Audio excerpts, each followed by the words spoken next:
जय यीशु। प्रियजनों, प्रभु यीशु के नाम पर आप सभी लोगों को फादर और एक बार अभिवादन करते हैं। बाइबल तीर्थ यात्रा के 165वां दिन की व्याख्या में स्वागत है। सबसे पहले राजाओं के दूसरे ग्रंथ के 16वां अध्याय पर आज हम मनन करेंगे। इस अध्याय में यूदा के और एक राजा के विषय में हम पढ़ते हैं। उसका नाम है राजा आहाज, जो कि राजा योताम का बेटा था और यरूशलेम में 16 साल तक इसने शासन किया। यूदा के राजाओं में ये 12वां नंबर है, 12वां राजा है और यूदा के सबसे खराब और विधर्मी राजाओं में एक है राजा आहाज। उनके सामने तो अच्छी नमूनाएं काफी थी, जैसा कि उनके पिता की नमूनाएं और स्वयं राजा दाऊद की नमूना, जिनके वंश में ही ये शासन कर रहे हैं। किंतु वो सब ठुकराते हुए बुराई के पीछे गया। जो अच्छी चीज नहीं है, जो प्रभु की दृष्टि में अहित है, बुरा है, वही चीजों के पीछे गई और इनके ऊपर जो अभियोग हम लगा सकते हैं और नबी लोग विशेषकर इज़ायाह नबी और मिक्का नबी ने इनके विषय में कई अभियोग लगाया, इनके खिलाफ उनको समझाने की कोशिश किया। इज़ायाह नबी के 7 से 10 तक अध्यायों में इसके विषय में इनके समय में हुई बातें हैं और मिक्का नबी अध्याय 7 में, मिक्का नबी के अध्याय 7 में और इनके समय आहाज के समय में हालत कैसी थी वो उसके विषय में सब लिखा है। सबसे खराब बात इनकी ये रही कि ये मूर्ति पूजा में अव्वल था। यहां तक कि उसने अपने पुत्र की बलि चढ़ाई एक देवता के लिए, मोलेक नामक देवता के लिए। सोचता था उनसे उनको फायदा होती है। प्रभु पर श्रद्धा बिल्कुल नहीं थी और यहां वहां से अन्य देवी देवताओं के मंदिर वगैरह जाया करता था। वहां पर जो भी चीजें देखते थे उनको सब लेके आके प्रभु के मंदिर में इस्तेमाल करता था। उदाहरण के लिए एक बार दमिश्क गए थे, वहां पर एक देवता के मंदिर में एक वेदी देखी, उनको बहुत अच्छा लगा और उस वेदी के सारे सांगोपांग वर्णन उन्होंने अपना देश भेज दिया वहाँ से, दमिश्क से। और जब तक वो वापस आया तब तक यहाँ पर उसी तरह वेदी सुसज्जित कर दिया और प्रभु के मंदिर में ये वेदी लगाई और प्रभु ने जो भी बनवाए थे और वो सब हटाए। इस तरह मंदिर में काफ़ी बदलाव लाता है।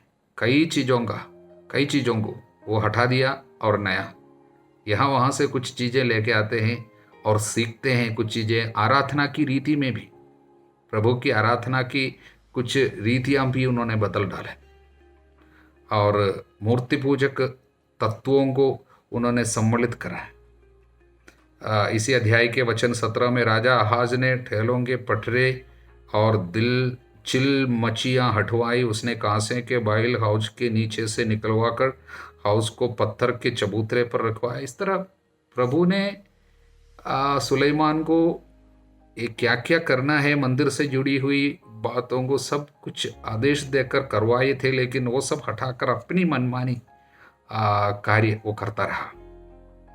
18वां वचन, उसने असुर के राजा के कारण मंदिर के भीतर बनाया हुआ विश्राम दिवस का चंदोवा और प्रभु के मंदिर के बाहर का राजकीय प्रवेश मार्ग सब हटवाया। इस तरह मनमानी आचरण करता था।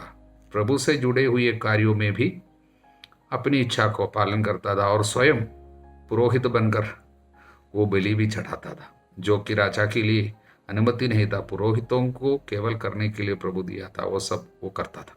इस तरह घमंड, मूर्ति पूजा और प्रभु पर श्रद्धा की एकदम कमी थी उस पर। इसलिए जब शत्रु आए, इनके समय में अराम के राजा और इज़राइल के राजा दोनों मिलकर इनके विरुद्ध आक्रमण किया यूदा पर, तब ये आहाज ने क्या किया, उसने दूतों को भेजा अस्सुर के राजा के पास। अस्सुर के राजा, उसका नाम है तिग्लत पिलेसर 3। तो उनके पास आदमी को भेजकर इसने क्या कहा, वचन 7, मैं आपका दास हूं, आपका पुत्र हूं, आइए और मुझे छुड़ाइए शत्रुओं से। हालेलुया।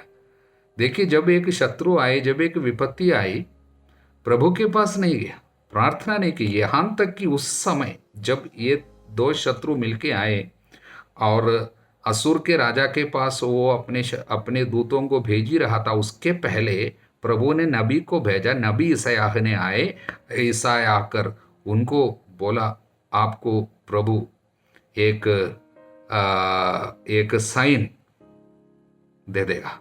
इसका मतलब प्रभु एक चिन्ह दे देगा कि वो आपको बचाएगा। इस हालत से आपको छुड़ाने का एक चिन्ह प्रभु से मांगो। तब उन्होंने चिन्ह नहीं मांगा और ये बहाना किया, मैं प्रभु से चिन्ह कैसे मांगूंगा, इसलिए चिन्ह नहीं चाहिए। और वो जाकर असुर के राजा के पास गया। वो चाहता था मैं राजा असुर के साथ दोस्ती करूंगा, और उसने यूदा को असुर के एक सामंती राज्य बना दिया, यानी एक जागीरदार राज्य, वासल स्टेट, उनके अधीन हो गया। बोलता, मैं आपका दास हूं, मैं आपका बेटा हूं। इस तरह उसने एक बड़े शत्रु के हाथों, असुर के राजा के हाथों अपना देश सौंप दिया। छोटे दो शत्रुओं से बचने के लिए बड़े शत्रु के हाथ में अपने को सौंप दिया। इस तरह, क्योंकि प्रभु पर भरोसा नहीं था। अगर प्रभु के पास जाकर ये कहता, मैं आपका दास हूं, मैं आपका दास और आपका पुत्र हूं, मुझे बचाइए, वो कह सकता था, लेकिन उसने नहीं किया। इस तरह ये राजा आहास ने देश पर घोर विपत्ति लाई, बहुत सारी बुराई लेके आई, अनेक लोगों के ऊपर इनके कारण तकलीफ आई। आज भी शायद हम में अनेक लोग इनसे कुछ शिक्षा ग्रहण कर सकते हैं कि हमें कैसे नहीं बनना चाहिए। एक तकलीफ आते समय क्या हम प्रभु को छोड़कर यहाँ वहाँ भटकते हैं, अन्य जगहों पर भरोसा रखते हैं। ये सब हमें सोचने के लिए प्रभु आज बाध्य कर रहे हैं राजा आहाज के द्वारा। हालेलुया। अब हम राजाओं के दूसरे ग्रंथ के 17वां अध्याय में, द 17th चैप्टर, बहुत ही महत्वपूर्ण अध्याय, क्योंकि इज़राइल के जीवन के सबसे दुखदायी घटना इस अध्याय में हमें पढ़ने को मिलता है। वो है इज़राइल राज्य का अंत। तो उसको पढ़ने के पहले इज़राइल के अंतिम राजा के विषय में लिखा है, उसका नाम है राजा होशेया। वो कैसे राजा बना, 15वां अध्याय के 30वां वचन में हम पढ़े, जब एला के पुत्र होशेया ने रमल्याह के पुत्र पेक्का, वो राजा था उस समय इस्राएल का, उसके विरुद्ध षड्यंत्र कर उसे मार डाला और उसके स्थान पर स्वयं राजा बना। तो ये इज़राइल का 19वां राजा है और अंतिम राजा। तो हम देखते हैं इज़राइल की हालत बहुत खराब थी। पिछले 20 साल के अंदर 4 राजाओं की हत्या, 4 राजवंश, एक राजवंश समाप्त होता है। किंतु हम यूदा में देखें, दाऊद का वंश अब निर्विघ्न आगे बढ़ रहे हैं, कभी अंत नहीं हुआ। किंतु इज़राइल की हालत ऐसी नहीं थी। अनेक बुरे राजाओं के, हर एक राजा बुराई था वहां पर इज़राइल में। हालेलुया। और इसलिए बुराई बढ़ती गई और पाप पूर्ण विकसित होकर मृत्यु को लाते हैं। वही तो होता रहा। अब वो घटना हम देखते हैं, सबसे दुखदायी घटना, इस्राएल राज्य समाप्त हो रहा है और इज़राइल के सारे जनता अस्सूर की गुलामी में, निर्वासन में चले जाते हैं। असीरियन कैप्टिविटी, गुलामी, हम पढ़ते हैं 3 वचन से लेकर। असूर के राजा शल्मनेसर, वो तिगलत पिलेयासर राजा का बेटा था। शल्मनेसर ने उस पर आक्रमण किया, होशे उसके अधीन हो गया, उसे कर देने लगा। असूर के राजा को मालूम हुआ कि होशे राजद्रोह कर रहा है, क्योंकि उसने मिस्र के राजा सो के पास दूत भेजे थे। वह असूर के राजा को अपना वार्षिक कर नहीं चुकाता था, इसलिए असूर के राजा ने उसे पकड़कर बंदी गृह में डलवा दिया। इसके बाद असूर के राजा शल्मनेसर ने सारे देश पर आक्रमण किया और समारिया तक पहुंचकर 3 वर्ष तक उसके चारों ओर घेरा डाला। होशे के राज्यकाल के 9वें वर्ष असूर के राजा ने समरिया को अपने अधिकार में किया। ये जो राजा समरिया को अपने अधिकार में कर लिया, और शल्मनेसर नहीं, क्योंकि उसी साल 722 में उसकी मृत्यु हुई थी। किसकी? शल्मनेसर की। और उसके जगह में उसका भाई, उसका नाम है सरगोन द्वितीय, उसने राज्यपद संभाला था, असुर का राजा बना। इसलिए उसी ने तो इस समरिया को पूर्ण विनाश का, समरिया के ऊपर अधिकार उसी ने किया। और उसने इसराइलियों को असूर ले जाकर उन्हें हलह नाम नगर में, गोजान की नदी हाबोर के तट पर और मेदियों के कुछ नगरों में बसाया। यहाँ से सारे इसराइलियों को लेकर गया। हालेलुया। इस तरह इस्राएल देश समाप्त। अब केवल यूदा कुछ और साल, और 100 साल हम लोग यूदा को देखेंगे, 100-200 साल, किंतु इज़राइल अभी समाप्त हो रहे हैं। उनकी अब एक्सिस्टेंस नहीं है, तो चलेगी। उसके पतन के कारण बताए गए हैं, मुख्य रूप से 5 कारण बताया गया कि वो इसलिए हुआ, इसराइलियों ने अपने प्रभु ईश्वर के विरुद्ध पाप किया, जो उन्हें मिस्र के राजा फिरौन के हाथ से छुड़ा कर ले गया। प्रभु का तिरस्कार, पहली बात। दूसरी बात, उन्होंने पराये देवताओं की उपासना की, मूर्ति पूजा।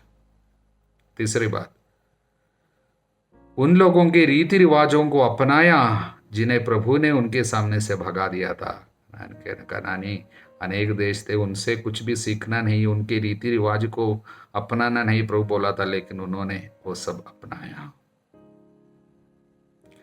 वचन 13 में लिखा है, प्रभु ने अपने नबियों और दृष्टाओं के मुख से इस्राएल और यूदा को चेतावनी देता रहा, लेकिन सारी चेतावनियों को इन लोगों ने नजरअंदाज किया। अनेक नबियों को प्रभु ने भेजा था, सबको ठुकराया। वचन 16, उन्होंने प्रभु अपने ईश्वर के सभी आदेशों का उल्लंघन किया, सभी आदेशों का उल्लंघन किया। इसलिए क्या हुआ? और विश्वासघाती बनकर वही किया जो प्रभु की दृष्टि में बुरा है। वचन 18, इसलिए प्रभु का क्रोध इस्राएल पर भटक उठा, उसने इस्राएल को अपने सामने से दूर कर दिया, केवल यूदा का वंश बचा। इस तरह प्रियजनों, इस्राएल जो 200 साल तक इनके सभी कमी कमजोरियों के बावजूद प्रभु उनको संभालता रहा, 19 राजाएं वहां पर शासन की, और वो इतिहास से मिट गया। ये लोग सब गुलामी में चले गए और वहां पर समाप्त हुई। हालेलुया। और उस जगह में और कुछ बातें हो रही है, वो है इस अध्याय की तीसरी बात, समारी जाति का उद्गम। वचन 24, असूर के राजा ने समारिया के सारे यहूदियों को लेकर गए, और उसमें कुछ बहुत ही कमजोर गरीब, उनको सब यहाँ पर छोड़ दिया, और सबसे ऊंचे क्लास के सारे लोगों को लेकर गए थे, और इधर कुछ गरीब लोगों को छोड़ा। बाकी क्या किया? असूर के राजा ने समरिया के नगरों में इसराइलियों की जगह बाबुल, कुत्ता, अव्वा, हमात, सफरवाइम से लोगों को लेकर आकर इधर बसाया। वे लोग समरिया पर अधिकार कर उसके नगरों में रहने लगे। नहीं जानता है, जो ईश्वर को नहीं जानता है, प्रभु को नहीं जानता है, वे अपने सारी देवी देवताओं को लेकर आए, समरिया में निवास किया।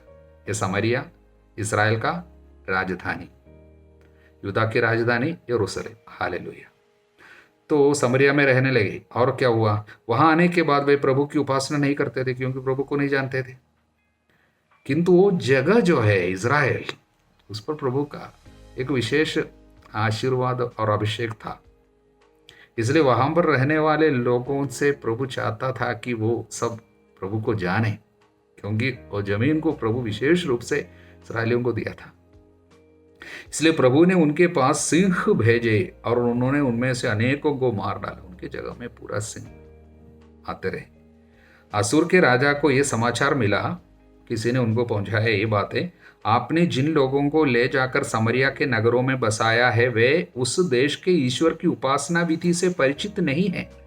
उस देश में जहां पर आपने लोगों को बसाया वहां का एक ईश्वर है, उनकी विधि, उनकी आराधना इन लोग नहीं जानते।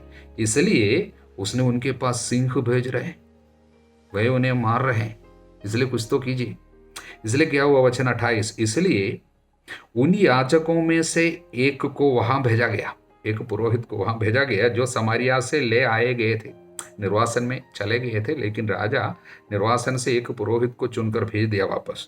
वह बेथेल में रहने लगा। उसने लोगों को यह सिखाया कि प्रभु की उपासना कैसे करनी चाहिए। इसलिए कुछ कुछ बातें प्रभु के बारे में, क्योंकि एक पुरोहित सिखाने से कितना सीखेगा, इतने सारे लोग कुछ कुछ सीख लिया। अगला वचन 29, फिर भी प्रत्येक जाति ने अपने अपने देवताओं की मूर्तियां बनाई, उनको उन पहाड़ी पूजा स्थानों में प्रतिष्ठित किया जिन्हें समारिया के लोगों ने बनवाया था। समारिया में रहने वाले इस्राएली लोगों ने कई जगहों में पूजा स्थान प्रभु के लिए बनाए थे। उस जगह में सब उन्होंने अपने देवताओं को रखकर पूजा करने लगे। हालेलुया। वचन 32, वे प्रभु की उपासना करते थे, किंतु वे अपने लोगों में से भी पुजारियों को नियुक्त करते थे जो पहाड़ी पूजा स्थानों पर उनकी ओर से देव मूर्तियों की पूजा कर सके। इस प्रकार वे प्रभु की भी उपासना करते थे। क्यों? क्योंकि सिंह के द्वारा खाया जाना नहीं चाहता था, इसलिए डर के कारण प्रभु की उपासना करते थे और उन राष्ट्रों की रीति रिवाजों के अनुसार जिनमें से वे ले आए गए थे अपनी अपनी देवताओं को भी पूजा करते थे। यही लोग हैं समारी लोग। उन लोग यीशु के समय तक बने रहे। समारी लोग, उनको इस्राएली तुच्छ समझते थे, नीच गण के समझते थे। ऐसा है, ये लोग हैं। उन लोगों को ज्ञान भी था प्रभु के विषय में, इसलिए तो समारी स्त्री प्रभु से बात करते समय जो भी बातें बोल रहे उसके पीछे कारण ही है, क्योंकि उन लोगों को ज्ञान था मसीहा के बारे में और प्रभु के बारे में और ईश्वर कौन है, उस कुछ ज्ञान था। साथ साथ आराधना ये हम वहाँ भी करते थे। हालेलुया। प्रियजनों, भले ही ये समारियों की हालत बताई गई है, आज अनेक लोगों की हालत भी है। प्रभु को जानते हैं, कुछ आदर करते भी है, क्योंकि हम डरते हैं कि प्रभु से कुछ तकलीफ तो ना मिले, इसलिए मंदिर जाते हैं प्रभु की आराधना के साथ साथ वहाँ यहाँ जो मिलते हैं वो भी ले लेते हैं। वहाँ से कुछ आशीर्वाद, अगर कुछ फायदा हो रहा वो भी करेगा। अन्य कई चीजों को देवी देवता बनाकर रखें, संपत्ति और नौकरी, वो व्यक्ति ये व्यक्ति वो सब ईश्वर बन जाता है। थोड़ा सा जादू टोना, तंत्र मंत्र, ओझामती, अंधविश्वास ये भी है।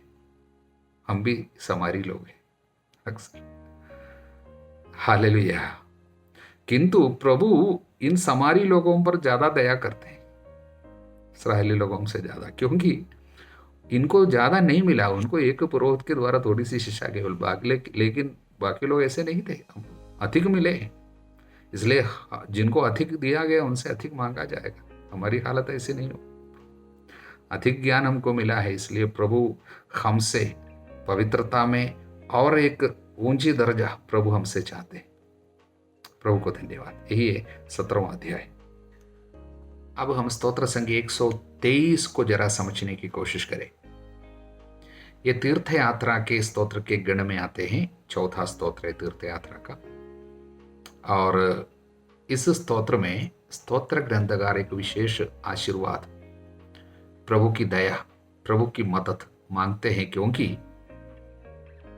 उनको और उनके लोगों को अन्य जातियों से, अन्य लोगों से बहुत तिरस्कार, उपहास, निंदा सहना पड़ रहे हैं। इसलिए वे प्रभु का हस्तक्षेप मांग रहे हैं। वास्तव में इसकी रचना कब की गई है, इसके विषय में अभी भी ईश शास्त्रियाँ अलग अलग राय अभी भी रखते हैं। कुछ लोग बोलते हैं ये इस्राएली यूदा के लोग जब बाबुल के निर्वासन में चले गए थे, वहाँ पर निर्वासन में रहते समय लिखा गया था। किंतु अनेक ईश शास्त्रियों की मानना है नहीं, निर्वासन से वापस जब यरूशलेम पहुँचे, ये तब की बात है, तब ये स्तोत्र की रचना हुई है, क्योंकि उस समय उन्होंने यरूशलेम की तंगी हालत को, मतलब शहर जो है उजाड़ पड़ा हुआ था, और वहाँ पर कुछ लोग रहते थे, तद्देशीय लोग उस समय रहते थे, उनसे नए आए हुए लोगों को बहुत तिरस्कार सहना पड़ा। शायद इसलिए तब की बात होगी। कैसे भी हो, भले ही हम उसके विषय में अभी भी हमको पूर्ण जानकारी नहीं है, किंतु एक बात सच है, आज इस स्तोत्र को पढ़ने वाले ज़्यादातर लोगों के लिए ये दिल को छूने वाली स्तोत्र है, क्योंकि हम सभी लोगों को अलग अलग प्रकार से इस तरह का तिरस्कार सहना पड़ रहा है। हमें कुछ लोगों को शायद जाति के नाम पर, शायद स्त्री होने के या बेटी होने के कारण हो, सब सहना पड़ा है घर में तिरस्कार, और राष्ट्रीय भेदभाव होती है। कई लोग जो है राजनीति, अब जो देश पे जो राजनीति है हो रही है, उसके कारण बहुत तकलीफ सहने वाले हैं, तिरस्कार होते हैं, कई प्रकार के तिरस्कार इस समय सहना पड़ते हैं। और कुछ लोगों को गरीबी के कारण उनका तिरस्कार किया जाता है, कुछ लोग अनपढ़ होने के कारण उनको बहुत सहना पड़ रहे हैं, कुछ लोगों को उनके विकलांग होने के कारण सहना पड़ रहे हैं, कुछ लोगों को उनकी ग्रामीण जड़ होने के कारण उनका तिरस्कार किया जाता है। हम सभी लोगों को इस तरह अलग अलग प्रकार का तिरस्कार और हीन भावना और भेदभाव हमारे साथ ये सब होती है। इसलिए मन के अंतरतम में कुछ ऐसे दुख जरूर होंगे जो ज़्यादातर लोग प्रकट नहीं किए होंगे। हालेलुया। ऐसे सारे लोगों के लिए ये वचन चंगाई और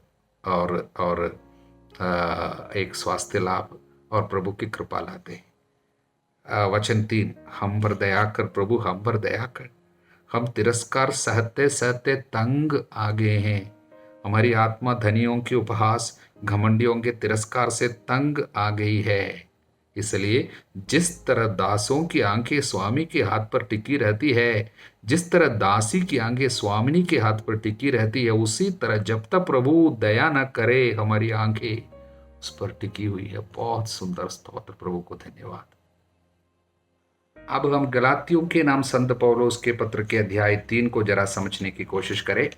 पिछले दिनों में हम देखे, पिछले 2 अध्यायों में संत पौलुस जो बातें, जो संदेश दे रहे थे और उनको जारी रख रहे हैं। हमने देखा गलातियों का पत्र इसलिए लिखा गया था क्योंकि गलातिया के कलीसिया में कुछ लोगों ने जाकर कुछ उलझन पैदा किया था। उन्होंने सिखाया कि पूर्वजों के नियम पर, मूसा के नियमों पर जब तक आप नहीं जाएंगे और उनका पालन नहीं करेंगे तब तक आपको कृपा नहीं मिलती है, पाप क्षमा नहीं होती है। आपको इसलिए पहले उनके नियम के अनुसार खतना करना होगा और उनके रीति रिवाज के उनको बताए गए, उसमें बताए गए बातों के अनुसार आराधना करनी होगी। उसके अनुसार ही आपको, उसके बाद यीशु में विश्वास करने से पाप क्षमा आपको प्राप्त होती है, मुक्ति मिलती है। उसके खिलाफ संत पौलुस उनको उनके भ्रम से उनको छुड़ाने के लिए कोशिश कर रहे हैं इस पत्र के द्वारा। इसलिए इस अध्याय में संत पौलुस बताते हैं कि सबसे पहले ये तर्क उनके सामने रखते थे कि आपको पवित्र आत्मा का अभिषेक कैसे मिला था। आप ना यहूदी थे, ना खतना किया था, ना मूसा के नियम जानते थे, ना आप आराधना इस तरह करते थे, फिर भी आप प्रभु यीशु मसीह में विश्वास किया, पवित्र आत्मा का अभिषेक मिला। इसलिए उस विश्वास में आगे बढ़ने के बजाय पीछे क्यों जा रहे हैं? वो मूर्खता है। ये पहली बात। दूसरी बात, दूसरा तर्क इब्राहिम को लेकर संत पौलुस कहते हैं वचन से, इब्राहिम ने ईश्वर में विश्वास किया, उनसे जो प्रतिज्ञा की गई उस पर विश्वास किया और इसी से वो धार्मिक माने गए। देखिए, इब्राहिम के समय में नियम सब दिया नहीं गया था। इब्राहिम के बाद कम से कम 450 साल के बाद ही नियम दिया गया। हालेलुया। 500 साल के बाद तो मूसा के द्वारा ही नियम दिया गया। इसलिए हम तो इब्राहिम के संतान हैं, तो प्रतिज्ञाओं पर विश्वास करते हुए इब्राहिम जिस तरह धार्मिक माने गए, उसी तरह हम भी धार्मिक माने जाएंगे विश्वास के द्वारा, संहिता के कर्मकांड के अनुसार नहीं। तीसरी बात, यदि आप नियम पर, संहिता पर अपने को रख रहे हैं, यानी संहिता का पालन करने से केवल आपको मुक्ति मिलती है, इस तरह आप सोचेंगे तो वहां पर एक खतरा है। वह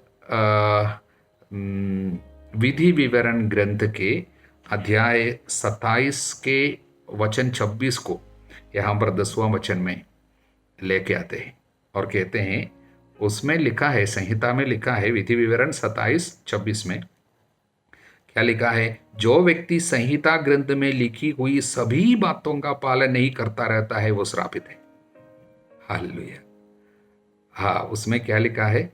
यदि आप संहिता ग्रंथ में लिखी हुई सभी बातों का पालन नहीं करता रहता है वो श्रापित है, ऐसा लिखा है।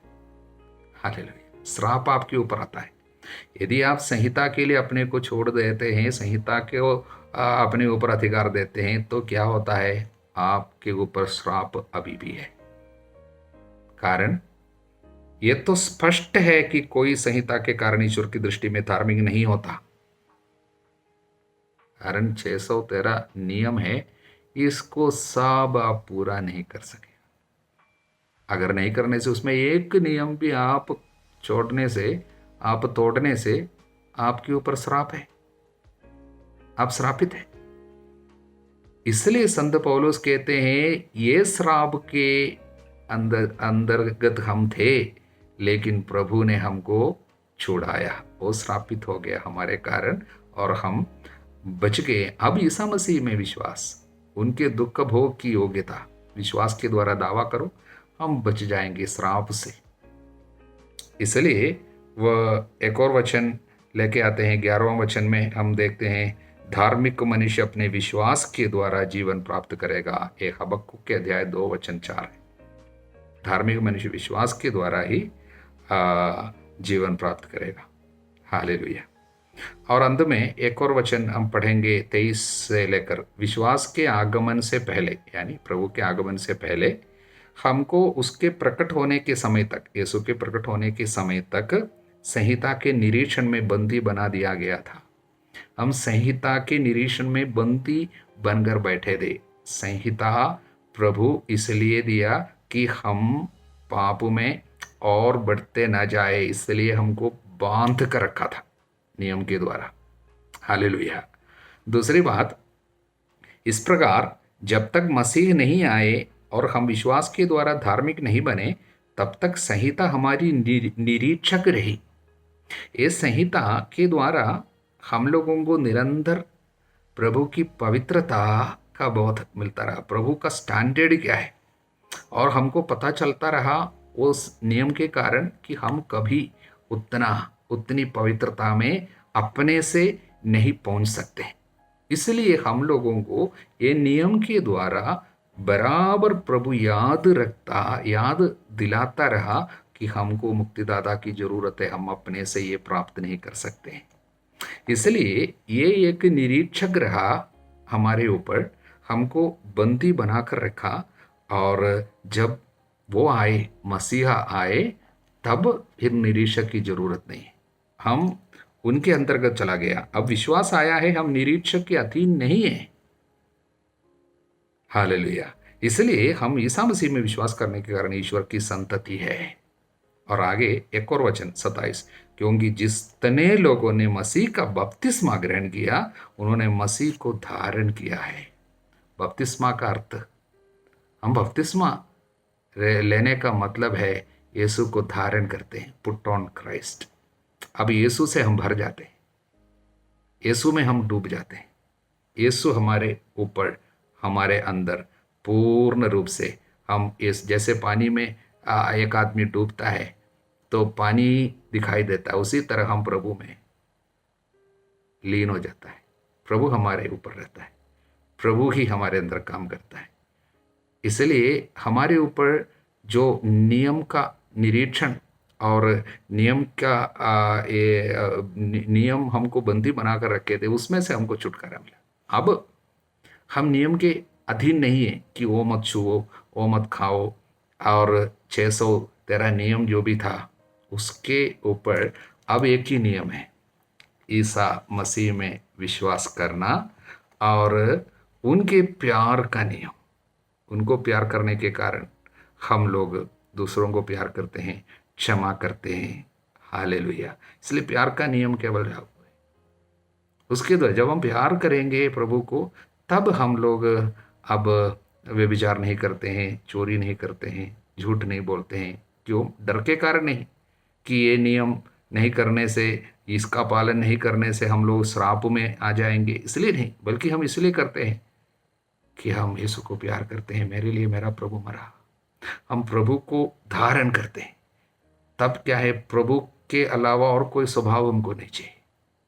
इसलिए डर के कारण नहीं, जैसा कि हम समारियों की बातें दे के सिंह खा लेगा बोल के हम प्रभु का डर से प्रभु का आदर करते, इसलिए नहीं। हमारे लिए यीशु मरा, मेरे लिए, मुझे छुड़ाने के लिए मेरा यीशु जान दिया, मुझे श्राप से उसने छुड़ाया। इसलिए हम प्रभु को प्यार करते हैं। उस प्रेम में हम धार्मिकता का जीवन बिताते हैं। वो प्रेम से प्रेरित होकर हम ये सब करते हैं, तब पवित्र आत्मा हमारे अंदर कार्य करेगा, क्योंकि पवित्र आत्मा ही ईश्वर का प्रेम है। हालेलुया। प्रभु आप सभी लोगों को आशीर्वाद प्रदान करे, अब सदा सर्वदा अनंत काल तक। आमीन।